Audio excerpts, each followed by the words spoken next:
ओम अज्ञानतिमिरान्धस्य ज्ञानञ्जनशलाकया चक्षुरुन्मिलितं येन तस्मै श्रीगुरुवे नमः। श्रीचैतन्यमनोभीष्टं स्थापितं येन भूतले स्वयं रूपकदा मह्यं ददाति स्वपदान्तिकं। वन्देऽहं श्रीगुरुः श्रीयुतपदकमलं श्रीगुरून् वैष्णवाचं श्रीरूपं साग्रजातं सगुणरघुनाथान्वितं तं सजीवं साद्वैतं सावधूतं परिजनसहितं कृष्णचैतन्यदेवं श्रीराधाकृष्णपादान् सगणललिता श्रीविशाखान्विताश्च नित्यानंदम नमस्तुभ्यं प्रेमानंद प्रदायते कलोकल्मस्य नाशाय जानवे नमः। नमो महावदन्याय कृष्ण प्रेम प्रदायते कृष्णाय कृष्ण चैतन्य नामने गुरुद्विष नमः। पंचतत्वात्मकं कृष्णं भक्तरूप स्वरूपकं भक्तावतारं भक्ताख्यं नमामि भक्ति शक्तिकं।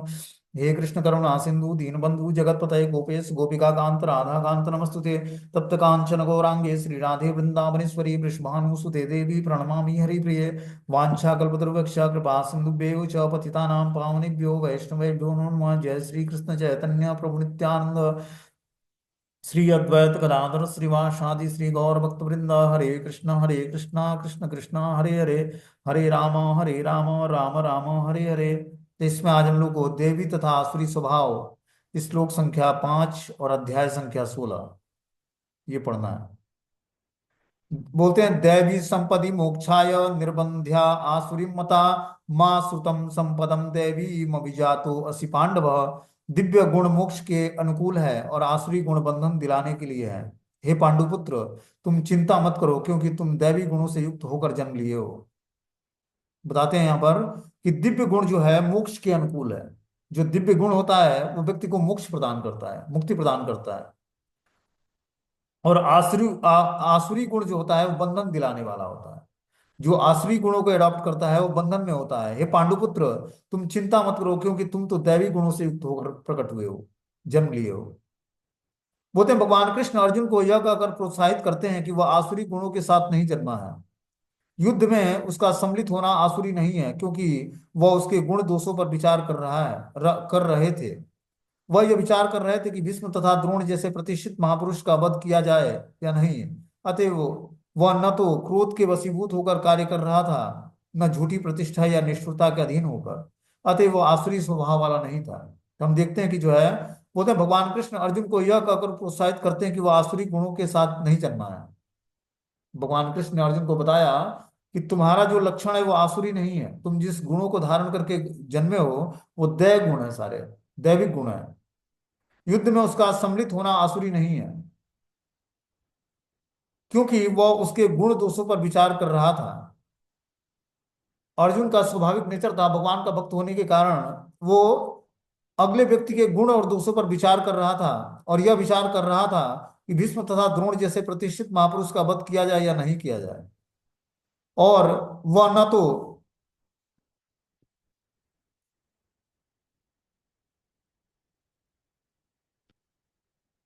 वह न तो क्रोध के वशीभूत होकर कार्य कर रहा था, न झूठी प्रतिष्ठा या निष्ठुरता के अधीन होकर। अतः वह आसुरी स्वभाव वाला नहीं था। यहाँ पर अर्जुन जो है युद्ध में जब गया तो द्रोण और भीष्म को देखकर ऐसे प्रतिष्ठित महापुरुषों का वो सोचने लगा कि इनका वध कैसे किया जाए और क्यों किया जाए। ये तो हमारे पितामह हैं और गुरु हैं। तो ये स्वाभाविक रूप से भक्त होने के कारण उसके हृदय में ये बातें प्रकट हुई। अतः वो आसुरी स्वभाव का नहीं था। क्षत्रिय के लिए शत्रु पर बाण बरसाना दिव्य माना जाता है और ऐसे कर्तव्य से विमुख होना आसुरी है। अतएव अर्जुन के लिए शोक करने का कोई कारण न था। जो कोई भी जीवन के विभिन्न आश्रमों के विधानों का पालन करता है वह दिव्य पद पर स्थिर होता है। तो यहाँ पर अर्जुन जो है क्षत्रिय स्वभाव के होने के कारण वह दिव्य पद पर स्थिर था। आगे इसमें छठे श्लोक में बता रहे हैं कि दो भूत सर्गो लोके अस्मिन देव आसुर एव च देवे विस्तरसम प्रोक्तम आसुरम पार्थ में सुनु। हे प्रथापुत्र, इस संसार में सृजित प्राणी दो प्रकार के होते हैं, दैवी तथा आसुरी। मैं पहले ही विस्तार से तुम्हें दैवी गुण बतला चुका हूं, अब मुझसे आसुरी गुणों के विषय में सुनो। तो भगवान पहले से लेकर तीसरे श्लोक में दैवी गुणों की प्रशंसा करते हैं, अब यहाँ से आसुरी गुणों की बातें कर रहे हैं। बोल रहे हैं कि इस संसार में सृजित दो प्राणी हैं, दो तरह के प्राणी पाए जाते हैं। एक होता है दैवी गुणों को संपन्न करके धारण करके, और दूसरा है आसुरी गुणों को धारण करके। दैवी गुण बतला चुका हूं, अब मैं आसुरी गुणों के विषय में तुम्हें बताऊंगा। अर्जुन को यह कहकर कि वह दैवी गुणों से संपन्न होकर जन्मा है, भगवान कृष्ण अब उसे आसुरी गुण बताते हैं कि आसुरी गुणों के आसुरी गुणों को जो धारण करता है उसके अंदर क्या लक्षण पाए जाते हैं। इस संसार में बद्ध जीव दो श्रेणी के में बटे होते हैं। जो जीव दिव्य गुणों से संपन्न होता है वह नियमित जीवन बिताता है, अर्थात वे शास्त्रों तथा विद्वानों द्वारा बताए गए आदेशों का निर्वाह करता है। मनुष्य को चाहिए कि प्रमाणिक शास्त्रों के अनुसार ही कर्तव्य निभाए। यह प्रकृति दैवी कहलाती है। जो शास्त्र विहीन विधानों को नहीं मानता, अपनी सनक के अनुसार कार्य करता है, वो आसुरी कहलाता है। तो जो व्यक्ति भगवान के आदेश का पालन नहीं करता या शास्त्रों की बातों की नहीं को नहीं मानता, शास्त्र विहीन बातों शास्त्र विहित बातों विधानों को नहीं मानता, अपनी सनक के अनुसार कार्य करता है, वो आसुरी कहलाता है। शास्त्रों के विधि विधानों के प्रति आज्ञा भाव ही एकमात्र कसौटी है, अन्य कुछ नहीं। वैदिक साहित्य में उल्लेख है कि देवता और असुर दोनों ही प्रजापति से उत्पन्न हुए। अंतर इतना ही है कि एक श्रेणी के लोग वैदिक आदर्शों को मानते हैं और दूसरे नहीं मानते हैं। तो एक ही पिता से देव और असुर दोनों उत्पन्न हुए, ब्रह्मा जी से ही। लेकिन देवता जो है भगवान के आदेश का पालन करते हैं, वैदिक नियमों का पालन करते हैं, और असुर वैदिक नियमों का पालन नहीं करते हैं, इसलिए वो असुर कहलाते हैं। बोलते हैं प्रवृत्तिम च निवृत्तिम च जना न विदुरासुरा, न शौचम नापि चाचारो न सत्यम तेषु विद्यते। जो आसुरी है वह यह नहीं जानते कि क्या करना चाहिए और क्या नहीं करना चाहिए। उसमें न तो पवित्रता, न उचित आचरण, न ही सत्यता पाई जाती। तो जो व्यक्ति आसुरी गुणों को धारण करता है वो ये नहीं जान पाता कि मैं हमें करना क्या है और क्या नहीं करना है। और इस तरह से वो द्वंद्व में रहता है। उसके अंदर न तो पवित्रता होती है, न उचित आचरण होता है, न ही सत्यता पाई जाती है।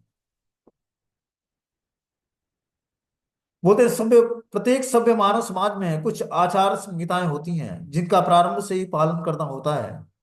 विशेषतया आर्यगण जो वैदिक सभ्यता को मानते हैं अत्यंत सभ्य माने जाते हैं, इनका पालन करते हैं। लेकिन किंतु जो शास्त्रिक आदेशों को नहीं मानता वो असुर समझे जाते हैं। इसलिए यहाँ पर कहा गया है कि असुरगण न तो शास्त्रीय नियमों को जानते हैं, न उनमें इनके पालन करने की प्रवृत्ति ही पाई जाती है। इसमें से अधिकांश इन नियमों को नहीं जानते। जो थोड़े से लोग जानते भी हैं उनमें उनके पालन करने की प्रवृत्ति नहीं पाई जाती है। तो हम देखते हैं कि समाज में बहुत सारे, पहले तो लोगों के पास आध्यात्मिक ज्ञान नहीं है या आध्यात्मिक ज्ञान सीखना नहीं चाहते हैं। जो जानता भी है उसको पालन नहीं करना चाहता है। यही आसुरी सभ्यता है। एक तो चलो कि जिसको पता ही नहीं है वो पालन कहाँ से करेगा। लेकिन एक व्यक्ति ऐसा है जिसको सब कुछ पता है, सारे नियम पता है, लेकिन उसके बाद भी शास्त्रीय नियमों को जानने के बाद भी उसमें पालन करने की प्रवृत्ति नहीं पाई जाती है। इनमें से अधिकांश लोग इन नियमों को नहीं जानते। जो थोड़े से लोग जानते हैं उनमें पालन करने की प्रवृत्ति नहीं होती है। उन्हें न तो वैदिक आदेशों में कोई श्रद्धा होती है, न उसके अनुसार कार्य करने के इच्छुक होते हैं। असुरगण न तो बाहर से न भीतर से स्वच्छ होते हैं। मनुष्य को चाहिए कि स्नान करके, दंत मंजन करके, बाल बनाकर, वस्त्र बदलकर शरीर को स्वच्छ रखे। जहां तक आंतरिक स्वच्छता की बात है, मनुष्य को सदैव ही ईश्वर के पवित्र नामों का स्मरण करना चाहिए। हरे कृष्ण मंत्र का कीर्तन करना चाहिए। असुरगण बाह्य तथा आंतरिक स्वच्छता के इन नियमों को नहीं को तो जान चाहते हैं, लेकिन इसका पालन नहीं करते हैं।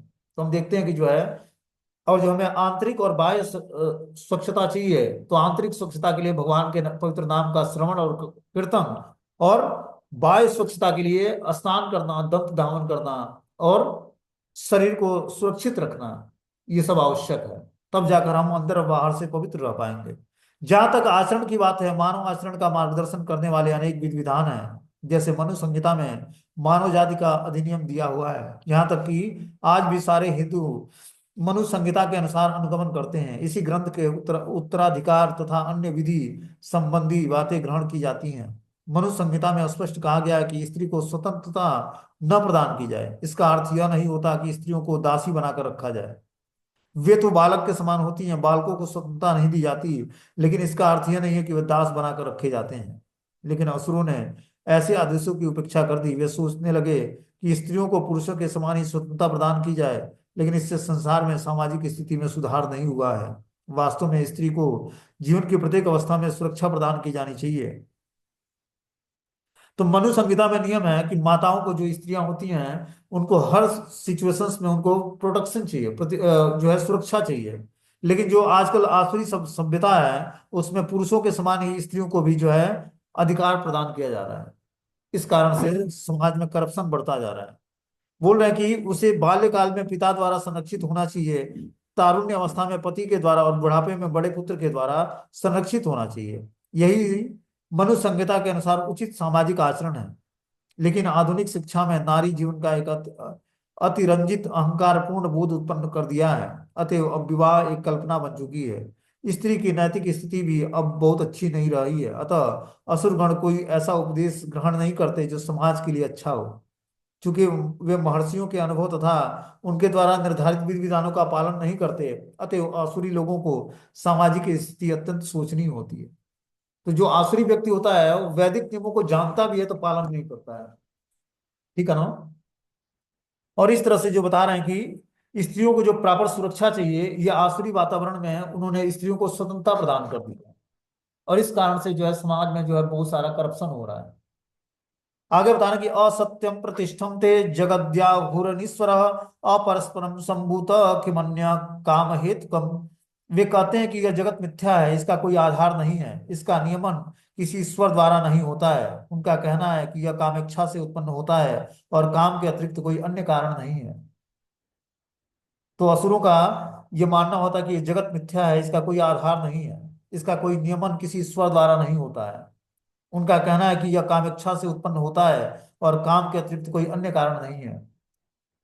उनको यही पता है कि ये भौतिक संसार बस काम इच्छा पर टिका हुआ है, अपनी इंद्रियों को तृप्त करने के लिए बस ये भौतिक संसार बना है। जबकि ये मर्त लोक बना है कि इस मृत लोक में भगवान ने इतनी फैसिलिटी दी है कि अब आराम से भक्ति करके भगवान को जान सकते हो, भगवान को प्रसन्न कर सकते हो। ये फैसिलिटी इस मृत लोक में है।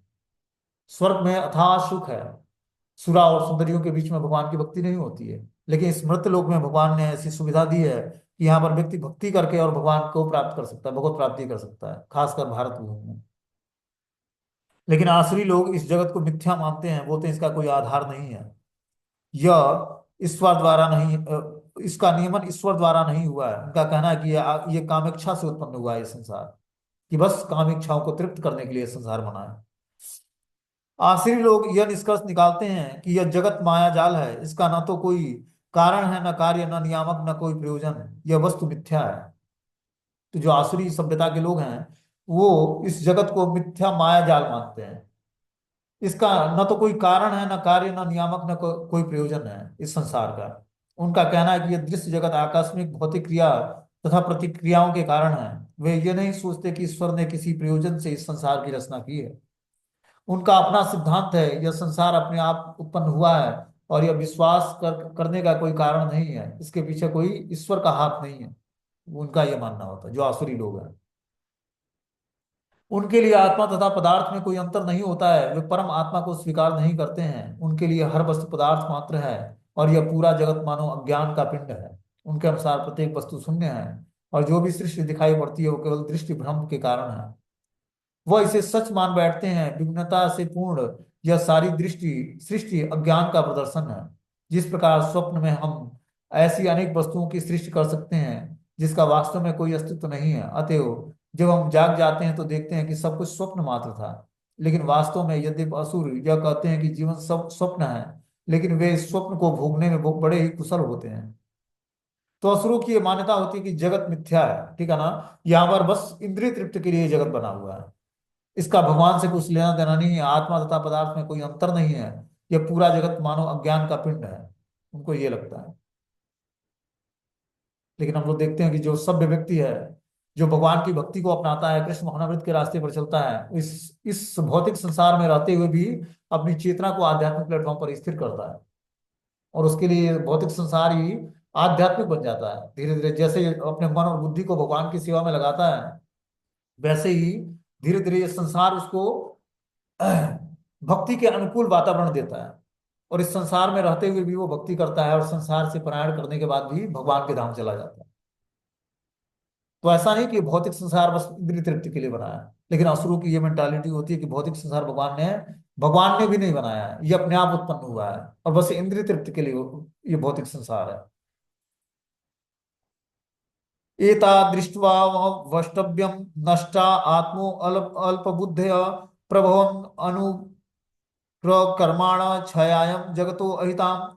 ऐसे निष्कर्ष का अनुगमन करते हुए आसुरी लोग, जिन्होंने आत्मज्ञान खो दिया है, जो बुद्धिहीन है, ऐसे अनुपयोगी और भयावह कार्यों में प्रवृत्त होते हैं जो संसार का विनाश करने के लिए होता है। तो जो वो ऐसे निष्कर्ष का अनुगमन करने वाले आसुरी लोग जो भगवान के अस्तित्व को नहीं मानते, इस भौतिक संसार के अस्तित्व को नहीं मानते, ऐसे आसुरी लोग जिन्होंने आत्मज्ञान को खो दिया है, जो बुद्धिमान नहीं है, ऐसे अनुपयोगी और भयावही कार्यों में प्रवृत्त होते हैं जो संसार का विनाश करने के लिए हुआ है।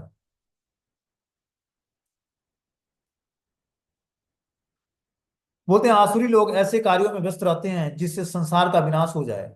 भगवान यहाँ कहते हैं कि वे कम बुद्धि वाले हैं। भौतिकतावादी जिन्हें ईश्वर का कोई बोध नहीं होता है सोचते हैं कि वे प्रगति कर रहे हैं, लेकिन भगवत गीता के अनुसार वे बुद्धिहीन और समस्त विचारों से शून्य होते हैं। वे इस भौतिक जगत का अधिक से अधिक भोग करने का प्रयत्न करते हैं, अतएव इंद्रिय तृप्ति के लिए वे कुछ न कुछ नया आविष्कार करते रहते हैं। ऐसे भौतिक आविष्कारों को मानव सभ्यता का विकास माना जाता है, लेकिन इसका दुष्परिणाम यह होता है कि लोग अधिकाधिक हिंसक और क्रूर होते जाते हैं। वे पशुओं के प्रति क्रूर हो जाते हैं और अन्य मनुष्यों के प्रति भी। तो बोलते हैं जो आसुरी लोग होते हैं वह ऐसे कार्यों में व्यस्त रहते हैं जिससे संसार का विनाश हो जाए। भगवान यहाँ बताते हैं कि वे कम बुद्धि वाले लोग हैं जो आसुरी सभ्यता को फॉलो करते हैं और आसुरी कार्यों में व्यस्त रहते हैं। ऐसे लोग कम बुद्धि वाले लोग हैं। भौतिकतावादी जिन्हें ईश्वर का कोई बोध नहीं है सोचते हैं कि वे प्रगति कर रहे हैं। जो भौतिकतावादी व्यक्ति है जो ईश्वर के अस्तित्व को नहीं स्वीकार करता है या ईश्वर ज्ञान को नहीं स्वीकार करता है, वो यही सोचता है कि जो है वे प्रगति कर रहा है, लेकिन भगवत गीता के अनुसार वे बुद्धिहीन और समस्त विचारों से शून्य व्यक्ति है। वे इस भौतिक जगत का अधिकाधिक भोग करने का प्रयत्न करता है, अतः इंद्रिय तृप्ति के लिए वो कुछ नए नए आविष्कार करता है, और ऐसे भौतिक आविष्कार मानव सभ्यता का विकास माना जाता है। लेकिन इसका परिणाम यह होता है कि लोग अधिकाधिक हिंसक और क्रूर हो जाते हैं। जितना ही आविष्कार बढ़ता है, जितना ही फैसिलिटी बढ़ती है इस भौतिक संसार में, उतना ही व्यक्ति हिंसक और क्रूर बन जाता है। वे पशुओं के प्रति क्रूर हो जाते हैं और अन्य मनुष्यों के प्रति भी। उन्हें इसका कोई ज्ञान नहीं होता कि एक दूसरे के किस प्रकार व्यवहार किया जाए। आसुरी लोगों में पशुवध अत्यंत प्रधान होता है। ऐसे लोग संसार के शत्रु समझे जाते हैं क्योंकि वह अंततः ऐसे आविष्कार कर लेंगे या कुछ ऐसी सृष्टि कर देंगे जिससे सबका विनाश हो जाए। तो हम देखते हैं कि जो है मानव समाज में जो साइंटिस्ट होता है वो क्या करता है, अलग अलग चीजों को खोजता है। तो कुछ ऐसे चीजों को खोजता है जो सबके लिए हानिकारक है, जैसे अलग अलग जो है अणु बम, परमाणु बम, इस तरह की जो खोजें हैं, इससे क्या होता है सृष्टि में हाहाकार और तबाहियां मचती हैं। ये भी सब साइंटिस्टों की उत्पत्ति है। तो इससे क्या होता है कि समाज में वो ऐसे आसुरी व्यक्ति जो हैं वो अराजकता को फैलाते हैं। आगे बता रहे हैं संसार की शांति तथा संपन्नता के लिए नहीं होते हैं, बल्कि वो समाज में अशांति और असंपन्नता को फैलाते हैं। आगे से बता रहे हैं कामाश्रित्य दुष्पूरम दंभ मान मदान्वितम मोहाद गृहीत्वा सद्ग्राहम प्रवर्तन्ते अशुचिव्रता। कभी न संतुष्ट होने वाले काम का आश्रय लेकर तथा गर्व के मद और मिथ्या प्रतिष्ठा में डूबे हुए आसुरी लोग इस तरह मोहग्रस्त होकर सदैव क्षण भंगुर वस्तुओं के द्वारा अपवित्र कर्म का व्रत लिए रहते हैं। तो जो आसुरी व्यक्ति होता है वो कभी ना संतुष्ट होने वाले काम का आश्रय लिया होता है, और इस कारण से वो गर्व के मद और मिथ्या की प्रतिष्ठा में डूबे हुए आसुरी लोग इस तरह मोहग्रस्त होकर सदैव क्षण भंगुर वस्तुओं के प्रति अपवित्र कर्म का व्रत ले लेते हैं। कि जो क्षण भंगुर वस्तु है उसी को प्राप्त करने के लिए मोहग्रस्त होकर और अपवित्र कर्म करते हैं। यहाँ पर आसुरी मनोवृत्ति का वर्णन है। असुरों में काम कभी तृप्त नहीं होता है। जो आसुरी व्यक्ति होता है उसमें काम वासनाएं बहुत होती हैं। वो हमेशा जो है काम वासनाओं को तृप्त कैसे करना है इसी की चिंता में रहता है। वे भौतिक भोग के प्रति अपनी अतृप्त इच्छाएं बढ़ाते चला जाता है, यद्यपि वे क्षण भंगुर वस्तुओं को स्वीकार करने के कारण सदैव चिंताग्रस्त रहता है। तो आसुरी व्यक्ति जो है क्षण भंगुर वस्तुओं के प्रति आसक्त होता है, धन के प्रति, स्त्री के प्रति, बच्चों के प्रति, परिवार के प्रति, जो क्षण भंगुर है, आज है कल नहीं रहेगा। लेकिन उसको वास्तविक ज्ञान नहीं होता भगवान का, और जो ज्ञान होता भी है तो उसको स्वीकार नहीं करता है या उसको अपने प्रैक्टिकल जीवन में नहीं उतारता है। ऐसा आसुरी व्यक्ति जो है छोटी छोटी चीजों में अपनी अतिरिक्त भौतिक भोग की इच्छाओं को बढ़ाता जाता है, यद्यपि वे क्षण भंगुर वस्तुओं को स्वीकार करने के कारण सदैव चिंताग्रस्त रहता है, तो भी वे मोहवश ऐसे कार्य करते रहता है। उन्हें कोई ज्ञान नहीं होता, अतः वे यह नहीं कहता कहता कि वह कह पाता कि वो गलत दिशा में जा रहा है। क्षणभंगुर वस्तुओं को स्वीकार करने के कारण अपनी निजी ईश्वर निर्माण कर लेता है और अपने निजी मंत्र बना लेता है और तदनुसार कीर्तन करता है। इसका फल यह होता है कि वह दो दो वस्तुओं की ओर अधिकाधिक आकृष्ट होता है, काम भोग और संपत्ति संचय। तो जो आसुरी व्यक्ति होता है वो अपने सुविधा अनुसार ईश्वर का निर्माण कर लेता है कि किस देवता को प्रसन्न करके हमें क्या ज्यादा से ज्यादा धन और भोग की सुविधाएं मिलेंगी, उसी देवता की पूजा करने लगता है। तो मनगढ़ंत अपना ईश्वर बना लेता है और उन्हीं का निजी मंत्र बना लेता है। या जो आसुरी लोग होते हैं उनको वैसे ही लोग मिल जाते हैं उसको शिक्षा देने वाले। और इस तरह से उस आसुरी व्यक्ति की शिक्षाओं का पालन करके वो धीरे धीरे जो है दो वस्तुओं की ओर अधिक आकृष्ट हो जाता है। पहला है काम भोग के प्रति और दूसरा है संपत्ति संचय के प्रति, धन एकत्रित करने के प्रति। और इस तरह से उसका कार्य जो है अपवित्र व्रत के अनुसार कार्य होता है और वो धीरे धीरे मादक द्रव्य सेवन में, स्त्रियों में धृत घृणा में और मांसाहार के प्रति आसक्त हो जाता है। यही उसकी असुचि अर्थात अपवित्र आदत है। गर्व तथा अहंकार से प्रेरित होकर वे ऐसे धार्मिक सिद्धांत बनाता है जिसकी अनुमति वैदिक साहित्य नहीं देते हैं। यद्यपि ऐसे असुर लोग अत्यंत निंदनीय होते हैं, लेकिन संसार में कृत्रिम साधनों से ऐसे लोगों का झूठा सम्मान किया जाता है। यद्यपि वे नरक की ओर बढ़ते हैं, लेकिन वे अपने आप को बहुत बड़ा मानते हैं। तो हम देखते हैं कि जो समाज में बहुत सारे ऐसे लोग हैं जो पहले तो भगवान के अस्तित्व को स्वीकार नहीं करते हैं और अपवित्र अवस्था में हमेशा रहते हैं। हमेशा जो है या तो मादक द्रव्य का सेवन करेंगे, या स्त्रियों के साथ संबंध रखेंगे, या मांसाहार करेंगे, या धृत गुणा मतलब जुआ खेलेंगे। और इस तरह से पूरा समाज जो है आसुरी प्रवृत्ति के लोगों से भरा पड़ा है। ठीक है ना। आगे बताया कि जिसकी अनुमति वैदिक आदेश नहीं देता है। यद्यपि ऐसे आसुरी लोग अत्यंत निंदनीय होते हैं, लेकिन संसार में कृत्रिम साधनों से ऐसे लोगों का झूठा सम्मान किया जाता है।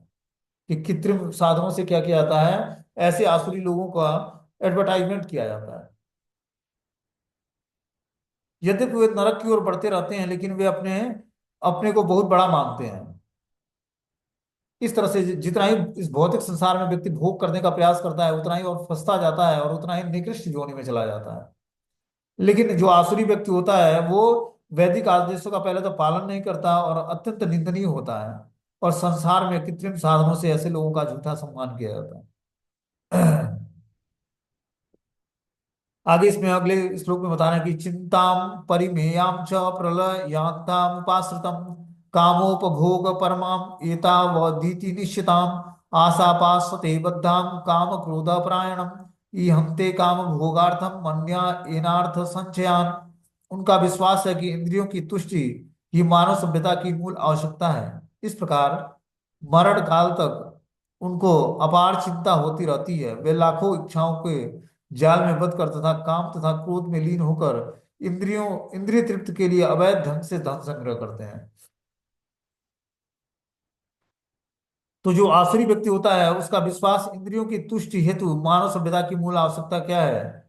इस प्रकार मरण काल तक वो उसका अपार चिंतन करता रहता है।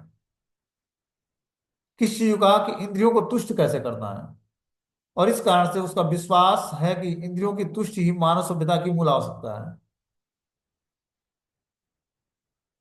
कैसे व्यक्ति को, जो आसुरी व्यक्ति है वो इंद्रियों को तुष्ट करना ही उसको मानव सभ्यता की मूल आवश्यकता लगता है। इस प्रकार मरण काल तक उसको अपार चिंता हो जाती है। वे लाखों इच्छाओं के जाल में बंद कर तथा काम तथा क्रोध में लीन होकर इंद्रिय तृप्ति के लिए अवैध ढंग से धन संग्रह करता है। ऐसा व्यक्ति कि इंद्रियों को तृप्त करने के लिए वो और धन कमाना चाहता है, इस भौतिक संसार में और स्ट्रगल करता है और श्रम करके और क्रोध में लीन होकर इंद्रिय तृप्ति के लिए अवैध ढंग से धन संग्रह करता है। और जितना ही अवैध ढंग से धन संग्रह करता है उतना ही इस भौतिक संसार में फंसता जाता है और दूर दूर तक जो है मुक्ति का मार्ग उसका नहीं खुलेगा। आसुरी लोग मानते हैं कि इंद्रियों का भोग ही जीवन का चरम लक्ष्य है। जो आसुरी व्यक्ति होता है उसका यही मानना है कि जीवन का चरम लक्ष्य जो है इंद्रियों का भोग करना है। और वे आमरण इसी विचारधारा को धारण किए रहते हैं और मृत्यु के बाद जीवन में विश्वास नहीं करते। वे यह नहीं जानते कि मनुष्य को इस जगत में अपने कर्म के अनुसार विविध प्रकार के शरीर धारण करने पड़ते हैं। जीवन के लिए उनकी योजनाओं का अंत नहीं होता और वे एक के बाद एक योजना बनाते रहते हैं जो कभी समाप्त नहीं होता है। हमें ऐसे एक व्यक्ति की ऐसी आसुरी मनोवृत्ति का निजी अनुभव है जो मरण काल तक अपने वैद्य के अनुनय विनय करता रहा कि वह किसी उपाय से कुछ अवधि हमारे जीवन अवधि को बढ़ा दे वो। तो बता रहे कि इस तरह से आसुरी लोग जो होते हैं उनका जीवन का मात्र चरम लक्ष्य जो है इंद्रिय भोग होता है। ठीक है ना, कि इंद्रियों को सेटिस्फाई करता है, और वे आमरण इसी विचारधारा को धारण किए रहते हैं कि जीवन का परम लक्ष्य जो है इंद्रिय भोग है। वे मृत्यु के बाद जीवन में विश्वास नहीं करते हैं। वे यह नहीं जानते कि मनुष्य को इस जगत में अपने कर्म के अनुसार विभिन्न प्रकार के शरीर धारण करने पड़ते हैं। तो हर व्यक्ति जैसे कर्म करता है उसी तरह उसको अगला जीवन मिल जाता है, अगला शरीर मिल जाता है। लेकिन जो आसुरी व्यक्ति होता है उसको ये नहीं लगता है, उसको लगता ही नहीं कि अगला जीवन भी होता है। उसको लगता है कि जो भी है खाओ पियो और ऐश करो और इसी जीवन में सब समाप्त कर लो, अगला जीवन नहीं होता है। लेकिन ये आसुरी मेंटालिटी है। शास्त्र बताते हैं कि जो है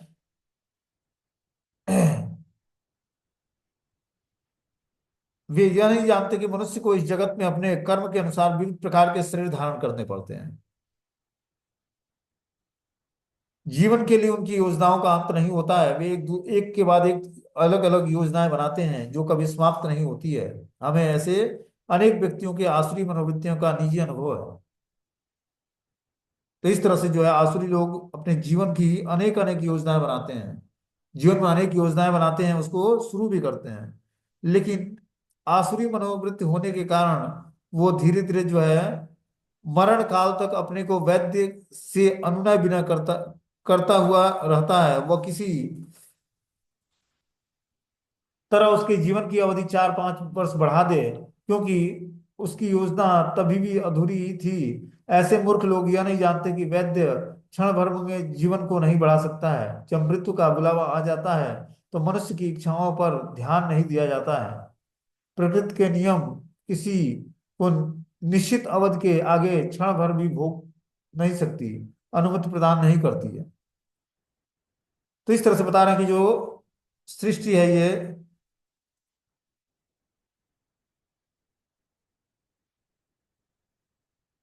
जीवन की अवधि 4 वर्ष बढ़ा देती है, क्योंकि इससे योजना तब तक अधूरी रहती है। ऐसे मूर्ख लोग जो यह नहीं जानते कि वैद्य क्षण भर में जीवन को नहीं बढ़ा सकता है। जब मृत्यु का बुलावा आ जाएगा तो मनुष्य को इच्छा पर ध्यान नहीं दिया जाता है।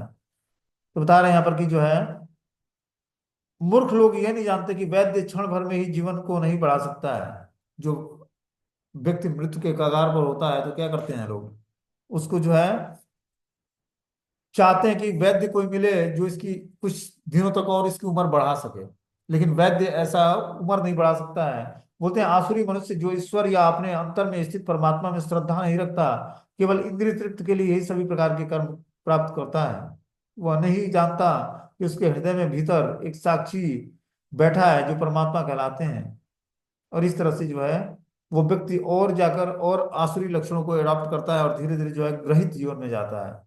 जैसा कि उपनिषदों में कहा गया है कि एक वृक्ष में दो पक्षी बैठे होते हैं, एक पक्षी कर्म करता है और दूसरा टहनियों में लगे सुख दुख रूपी फलों का भोग करता है। तो उसका दूसरा उसका साक्षी है परमात्मा। लेकिन आसुरी मनुष्य को न तो वैदिक शास्त्र का ज्ञान है, न कोई श्रद्धा है। अतएव वह इंद्रिय भोग के लिए कुछ भी करने के लिए अपने को स्वतंत्र मानते हैं और उसे परिणाम तो स्वीकार करना चाहिए।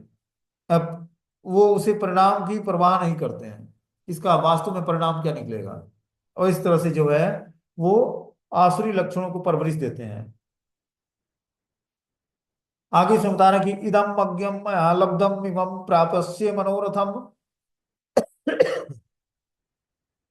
इदम इदस्तीमपि मे भविष्यन्ति पुनर्धनम असो मया हतम शत्रु हनिष्ये चापरानपि ईश्वरो अहम अहम भोगी सिद्धो अभी बलवान सुखी आड्योमवि जनवंशी को अन्यो अस्ति सदृशो मया यक्षे दास्यामि मोदिष्यम इत्याज्ञाना विमोहितम।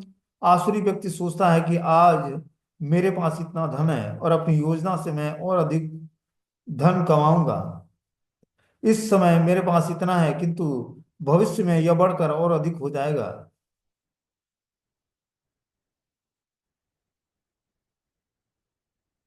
बोलते हैं आसुरी व्यक्ति यह सोचता है कि आज मेरे पास इतना धन है और अपनी योजना से मैं और अधिक धन कमाऊंगा। उस धन को और यूज करके मैं और अपना बिजनेस व्यापार या जो भी चीजें हैं उसको बढ़ाकर मैं और ज्यादा से ज्यादा धन कमा पाऊंगा। इस तरह मेरे पास इतना ही है किंतु भविष्य में यह बढ़कर और आगे बढ़ जाएगा। वह मेरा शत्रु है, वो मेरा मित्र है और वो मेरे अन्य मित्रों को भी मार दिया है। मैं ऐसी वस्तुओं का स्वामी हूँ, मैं ही भोगता हूँ, ये सिद्ध शक्तिमान तथा सुखी हूँ। मैं सबके मैं सबसे धनी व्यक्ति हूँ, और मेरे पास आसपास मेरे कुलीन संबंधी है, कोई अन्य किसी समान शक्तिशाली तथा अनुभव नहीं है। मैं यज्ञ करूंगा, दान करूंगा, और इस तरह आनंद पाऊंगा। इस तरह ऐसे व्यक्ति अज्ञानवश मोहग्रस्त होते रहते हैं। तो जो व्यक्ति आसुरी होता है उसका मात्र एक उद्देश्य होता है धन कमाना, धन को एकत्रित करना, और योजनाएं बनाकर वो अधिक से अधिक धन कमाना चाहता है कि एक से एक अच्छी योजना बनाकर और ज्यादा से ज्यादा जीवन में हम धन कमाएं, और इस तरह से वो धन कमाकर और भविष्य में यह बढ़कर और अधिक हो जाएगा, ये सोचता रहता है। वह मेरा शत्रु है, मैंने उसे मार दिया है, और मेरे अन्य शत्रु भी मारे जाएंगे। मैं सभी वस्तुओं का स्वामी हूँ। यह भोक्ता मेंटालिटी है। मैं सिद्ध तथा शक्तिमान तथा सुखी हूँ। मतलब ये झूठा अभिमान है कि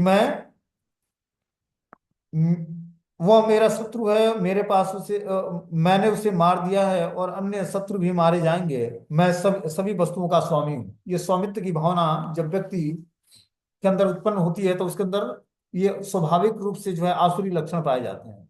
मैं सिद्ध हूँ, शक्तिमान हूँ और सुखी हूँ। मैं सबसे धनी व्यक्ति हूँ। मेरे आसपास मेरे कुलीन संबंधी हैं, अन्य कोई मेरे समान शक्तिशाली तथा सुखी नहीं है। मैं यज्ञ करूंगा, दान दूंगा, और इस तरह आनंद मनाऊंगा। इस तरह ऐसे व्यक्ति अज्ञानवश मोहग्रस्त होते रहते हैं। तो जो ऐसा आसुरी व्यक्ति होता है जिसका जीवन का उद्देश्य मात्र धन कमाना है, बता रहे हैं कि मैं सबसे धनी व्यक्ति हूँ, मेरे पास आसपास मेरे अनुकूल संबंधी हैं, कोई अन्य मेरे समान शक्तिशाली और सुखी नहीं है। यह यज्ञ करूंगा, दान दूंगा, और इस प्रकार आनंद मनाऊंगा। इस तरह ऐसे व्यक्ति अज्ञानवश मोहग्रस्त हो जाते हैं।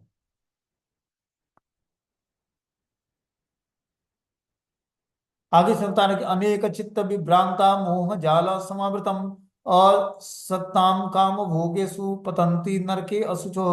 हे भगवान, अपने चिंताओं से उद्विग्न होकर तथा मोहग्रस्त मोह जाल में बंधकर वे इंद्रिय भोग में अत्यधिक आसक्त हो जाते हैं और नरक में गिरते हैं। बोलते हैं जो आसुरी व्यक्ति होता है वो चिंताओं से उद्विग्न होकर तथा मोह जाल में बंधकर वे इंद्रिय भोग में अत्यधिक आसक्त होने के कारण नरक में गिरता है।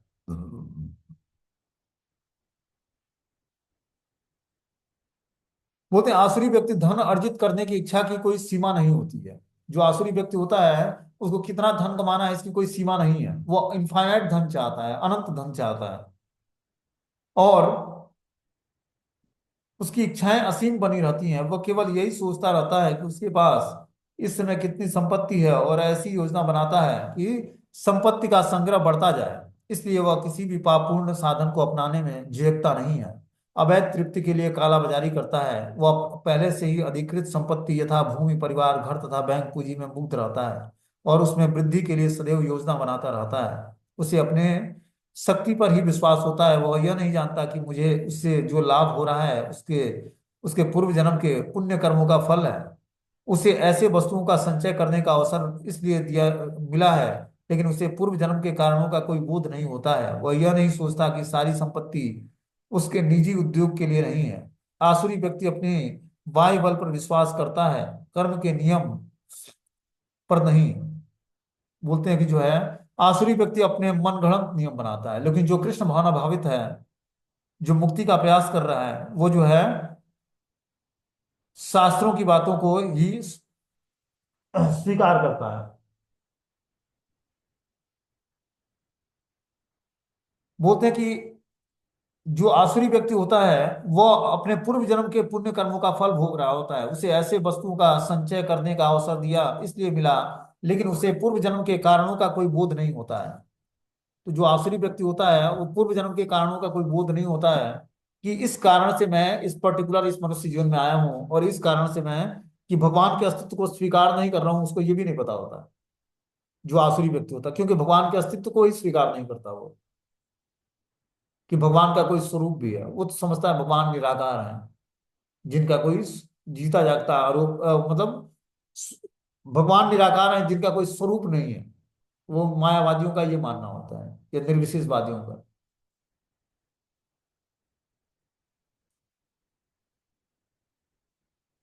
बोलते हैं, कर्म नियम के अनुसार पूर्व जन्म में उत्तम कर्म करने के फलस्वरूप मनुष्य उच्च कुल में जन्म लेता है या धनवान बनता है।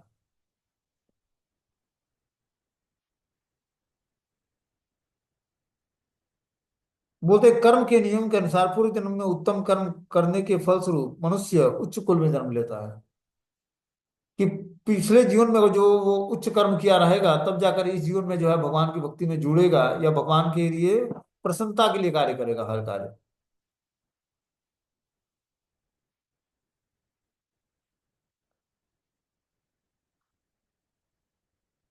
उसे विभिन्न प्रकार के लोगों, सुंदरता और शिक्षा के पीछे किसी प्रकार की योजना नहीं प्रतीत होती है। ऐसे आसुरी मनुष्य की प्रतियोगिता में जो भी सामने आता है वह उसका शत्रु बन जाता है। ऐसे अनेक आसुरी व्यक्ति होते हैं, जो इनमें से प्रत्येक व्यक्ति अन्यों का शत्रु होता है। यह शत्रुता पहले मनुष्यों के बीच, फिर परिवार के बीच, तब समाज में और अंततः राष्ट्र के बीच बढ़ती जा रही है। अतएव विश्व में निरंतर संघर्ष, युद्ध और शत्रुता बनी रहती है। तो हम लोग देखते हैं कि जो है, जितना ही आसुरी व्यक्तियों का आसुरी मेंटालिटी के व्यक्ति बढ़ेंगे, उतना ही समाज में जो है संघर्ष, युद्ध और शत्रुता बनी रहेगी और शांति का नामो निशान नहीं रहेगा समाज में। क्योंकि आसुरी व्यक्ति के रहने से, आसुरी लक्षणों के रहने से व्यक्ति के अंदर बहुत सारे बदलाव आते हैं। दैवी गुणों का धीरे धीरे लोप हो जाता है और जीवन का मात्र एक उद्देश्य का होता है, बस धन कमाकर और परिवार के सदस्यों का पालन पोषण करना, उनको प्रसन्न करना।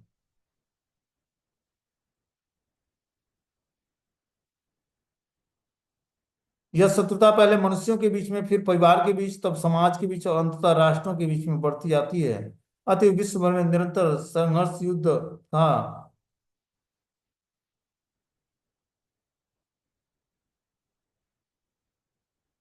यह शत्रुता पहले मनुष्यों के बीच, फिर परिवार के बीच, तब समाज तथा अंत में राष्ट्र के बीच बढ़ती जाती है। अतएव विश्व भर में निरंतर संघर्ष, युद्ध तथा शत्रुता बनी हुई रहती है।